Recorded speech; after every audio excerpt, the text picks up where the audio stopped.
하나님 말씀 출애굽기 10장 1절에서 11절 말씀입니다. 여호와께서 모세에게 이르시되 바로에게로 들어가라. 내가 그의 마음과 그의 신하들의 마음을 완강하게 함은 나의 표징을 그들 중에 보이기 위함이며 내가 애굽에서 행한 일들 곧 내가 그들 가운데에서 행한 표징을 네 아들과 네 자손의 귀에 전하기 위함이라. 너희는 내가 여호와인 줄을 알리라. 모세와 아론이 바로에게 들어가서 그에게 이르되 히브리 사람의 하나님 여호와께서 말씀하시기를 네가 어느 때까지 내 앞에 겸비하지 아니하겠느냐. 내 백성을 보내라. 그들이 나를 섬길 것이라. 네가 만일 내 백성 보내기를 거절하면 내일 내가 메뚜기를 네 경내에 들어가게 하리니 메뚜기가 지면을 덮어서 사람이 땅을 볼 수 없을 것이라.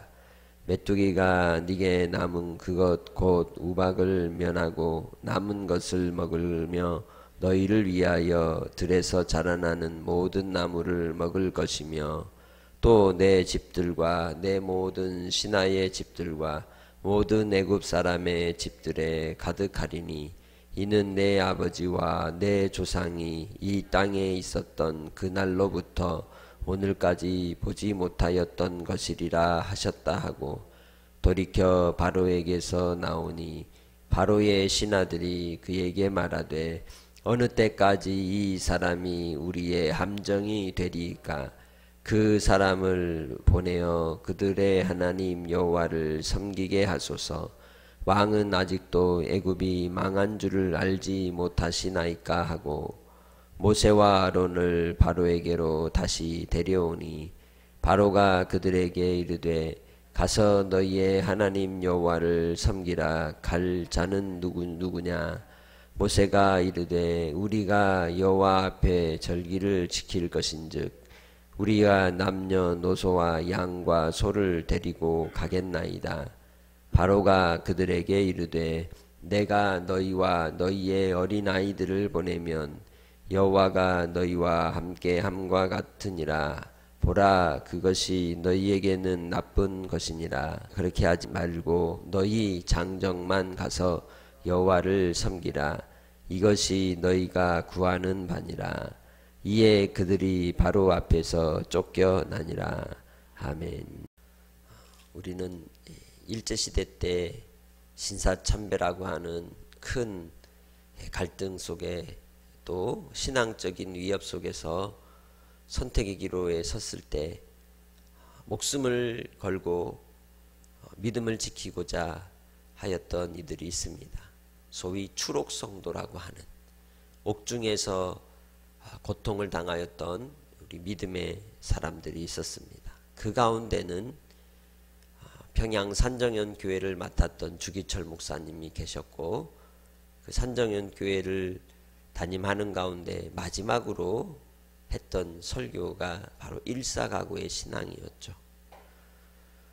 하나님 앞에서 믿음으로 살아가는 그러한 삶 속에 타협이라고 하는 것이 허용되지 않을 때가 있습니다. 그것은 바로 하나님을 섬길 것인가 우상을 섬길 것인가의 기로인 것이죠. 오늘 하나님께서 바로를 통하여 이제 내릴 8번째 재앙의 과정 속에 하나님께서 모세를 보내어 바로에게 경고를 하십니다. 그런데 이 모든 일들에 있어서 세상 사람들이 가진 그 삶의 태도들이 어떠한지를 우리에게 여실히 보여주고 그것이 오히려 우리에게는 하나님이 참 살아계시고 자기 백성을 아끼시고 인도하여 주심을 보여주시는 증거가 됩니다. 1절 말씀을 통해서 말씀합니다. 여호와께서 모세에게 이르시되 바로에게로 들어가라. 내가 그의 마음과 그의 신하들의 마음을 완강하게 함은 나의 표징을 그들 중에 보이기 위함이며 신앙의 결연한 태도를 통하여 끝까지 믿음을 지켰던 우리 선배들은 그리 아니하실지라도 하나님이 참신이심을 고백하고 끝까지 이제 신앙을 지켰던 그러한 흔적들을 남기고 순교의 제물이 되었습니다. 그러나 그것이 오늘 이 세대 속에서 우리에게 신앙의 모범이 되고 또 믿음으로 살아가는 삶의 길이 자취가 되는 것처럼 오늘 이 모세가 바로에게 나아가 하나님의 뜻을 전할지라도 그들의 마음이 완강한 것은 오히려 하나님의 표징을 더 드러내고 하나님이 참 하나님이심을 자기 백성에게 알리시기 위함이라고 말씀합니다. 그렇습니다. 우리도 인생의 삶 속에 믿음을 지키기 위해 고난을 당할 때가 있고 어려움을 당할 때가 있고 또 연단 가운데 있을 수 있습니다. 그럴 때 우리는 이렇게 이야기하는 걸 종종 듣습니다. 하나님 왜 내게 이런 시련을, 하나님이 살아계시면 왜 이런 일이 내게 일어날 수 있느냐고. 그런데 일어날 수 있습니다. 그것조차도 하나님은 우리로 자기 백성을 선하게 인도하시기 위한 간섭하심이고 섭리인 줄 믿습니다. 그래서 우리는 순간순간 우리에게 일어나는 삶의 현장 속에서 아버지의 뜻을 구하고 아버지의 선하심을 바라볼 줄 아는 믿음의 삶이 되시기 바랍니다. 바로와 그의 신하들은 오히려 하나님이 행하시는 표적들을 보이심에도 불구하고 그 마음의 완악함으로 인하여 하나님을 두려워하기보다는 눈앞에 펼쳐진 현실 속에서 자기들이 무너져가는 비참함에 마음이 빼앗기고 있었습니다. 그래서 3절로 4절을 통하여 이제 하나님께서 내릴 여덟 번째 재앙, 곧 메뚜기가 온 땅에, 애굽 온 땅에 들어와서 모든 것을 다 먹어 치워버리는 그러한 두려움의 공포가 몰려올 것을 경고할 때에 이 신하들이 이 바로에게 뭐라고 이야기합니까? 7절 말씀에 어느 때까지 이 사람이 우리와 우리의 함정이 되리이까? 그 사람들을 보내어 그들의 하나님 여호와를 섬기게 하소서. 왕은 아직도 애굽이 망한 줄을 알지 못하시나이까? 라고 반문하죠. 애굽이 망하고 있다. 끝장났다. 그리고 이 모든 일이 저들이 우리에게 함정이 되어서 괴롭히고 있지 않느냐라고 요구를 하는 것입니다. 하나님이 어떤 분이신지를 알지 못할 때 그 해석도 또한 세상적인 또 자기들이 필요로 하는 삶의 문제들에 직면한 해석으로 그치고 마는 것을 볼 수 있습니다. 우리도 이 땅에서 한날의 삶을 살아갈 때에 우리에게 닥치는 문제 속에서 단순히 그 문제를 회피하고 넘어가려고 하는 그러한 이해로 끝낼 것이 아니라 그 속에서도 하나님의 선하심의 뜻이 무엇인지를 구하고 기도하며 신실하신 하나님을 의지하고 나아가는 믿음의 성도들이 되시기 바랍니다. 그것이 세상 사람과 하나님을 믿고 섬기는 사람들의 차이입니다. 우리는 하나님을 경외하는 주의 백성들입니다. 환난과 시련이 와도 그 속에서도 여전히 우리와 함께 하시고 임마누엘 하사 우리와 동행하시는 우리 아버지 그 하나님을 위하여 우리가 살고 있다는 것을 잊지 마시고 하나님의 편에 서서 하나님께 붙어있는 믿음의 권속으로 살아가시기를 주님의 이름으로 축복합니다. 그리하여 믿음으로 살아가는 자들에게는 어떤 어려움과 공경이 와도 궁극적으로 하나님이 우리로 승리케 해주실 줄 믿습니다. 바로가 신하들의 말을 듣고 다시 모세를 불러서 이야기합니다. 8절에 너희의 하나님 여호와를 섬기라. 갈 자는 누구냐? 한 번 더 협상을 합니다. 모세가 한 이제 9절의 말씀을 우린 주목해야 합니다. 우리가 여호와 앞에 절기를 지킬 것인즉 우리가 남녀노소와 양과 소를 데리고 가겠나이다. 모세는 광야로 나가는 이유를 절기를 지키기 위한 것이라고 이야기합니다. 이스라엘 백성들에게 어떤 절기가 있었을까요? 아직 시작되지도 않은 절기에 대해서 언급하고 있습니다. 모세오경은 이 모세를 통하여 하나님께서 기록해 하실 때에 단순히 그 역사적 현실을 기록하는 것으로 끝나는 것이 아닙니다. 다음 세대를 가르치고 양육하고 훈련하기 위함입니다.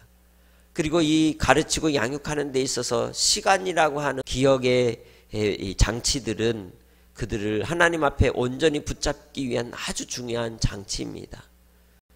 이 세상 속에서도 우리 한국 전통 안에서도 설날이 있고 또 추석이 있고 여러 국경일이 있습니다. 그러한 것들이 있는 이유가 무엇입니까? 잊지 말라는 겁니다. 하나님을 경외하고 섬기고 예배하는 일에 있어서 이 유대인들이 구약의 율법을 통해서 지키는 그 절기들도 역시 하나님이 참 그들의 주인이 되시고 그들을 나그네와 행인 같은 인생 속에서 광야로 애굽에서 이끌어내신 하나님을 기억하라고 하시는 그러한 뜻이 담겨 있는 것입니다. 그래서 모세는 바로에게 절기를 지키기 위하여 자기 백성들, 자기의 남녀노소 그리고 짐승들까지도 다 데리고 나갈 것이라고 분명하게 말씀합니다. 이것은 단순히 절기를 지키기 위함을 뛰어넘어 탈출하기 위한 그러한 의미인 것이죠. 왜냐하면 10절 말씀 바로가 이렇게 이야기를 합니다. 너희의 어린아이들을 보내면 여호와가 너희와 함께함과 같으리라. 보라, 그것이 너희에게 나쁜 것이니라. 어린아이들을 데리고 가지 말라는 것이죠. 그들은 놓고 가라는 겁니다. 그것은 곧 볼모로 삼겠다는 겁니다. 그것이 바로는 나쁜 것이라고 이제 회유를 합니다. 그러나 우리는 신앙에 있어서 타협은 있을 수 없습니다.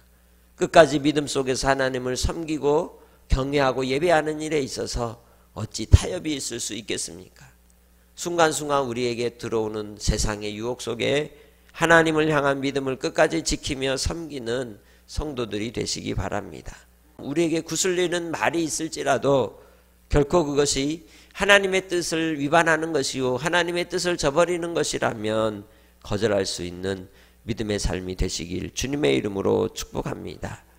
그래서 바로 하나님 앞에 이 바로의 요구와 또 회유에도 불구하고 단호하게 그러한 요구를 거절할 수밖에 없는 것입니다. 하나님 아버지 앞에 우리가 이 땅의 삶을 살아갈 때에 과연 우리는 우리의 생각이 끊임없이 하나님의 편에 서는 것과 또 세상의 요구를 따르는 것 속에서 우리가 타협합니다. 내 마음에 타협이 일어납니다. 또한 세상 속에서도 끊임없이 타협이 일어납니다. 그러나 우리가 분명히 알아야 될 것은 우리 모두는 하나님을 섬기는 예배자로 오늘 하루를 또한 살게 해 주신다는 겁니다.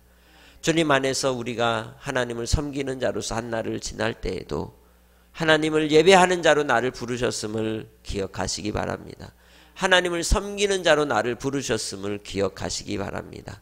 우리의 일터에서도 나는 하나님 앞에 부름받은 예배자라는 것을 기억할 때 이 세상 속에서 비록 곤고함과 어려움이 있어도 마지막에는 하나님이 나를 높이시고 위로와 약속으로 우리를 붙들어 주실 줄 믿고 끝까지 주님 안에서 서 있는 복된 성도들이 되시기를 주님의 이름으로 축복합니다. 하나님 아버지, 이 세상 속에서 우리의 믿음의 타협으로 우리는 끊임없이 매몰되어 가고 또한 하나님께로부터 점점 멀어져 가는 현실을 보게 됩니다. 아버지 하나님, 참으로 이 세대 속에서 믿음을 지키기 위해 순교의 각오로 살았던 우리 믿음의 선배들을 다시금 기억하고 오늘 이 시대 속에서 우리가 지켜야 될 신앙의 모범과 또 그 길을 끝까지 순종하며 가는 복된 성도들이 되게 하여 주시옵소서. 어려움의 상황 속에 있는 미얀마 또 차드 또 전 세계 전국을 바라보면서 과연 우리의 갈 길이 어디인지 알지 못한 채 자욱한 안개 속을 걷는 느낌입니다. 그러나 그 속에서도 오직 우리는 하나님의 뜻을 구하며 하나님 나라를 향하여 가는 주님의 자녀임을 믿고 기억하고 끝까지 신앙의 경주 속에 달려가게 하옵소서. 오늘도 하나님 우리를 지켜보아여 인도해 주실 줄 믿사옵고 특별히 선교사님들 또 믿음의 사람들 박해와 시련 속에서도 신앙의 절개를 지키게 하옵소서. 오늘도 주신 은혜를 기억하고 온전한 예배자로 한 날을 살게 해 주실 예수님의 이름으로 기도합니다. 아멘.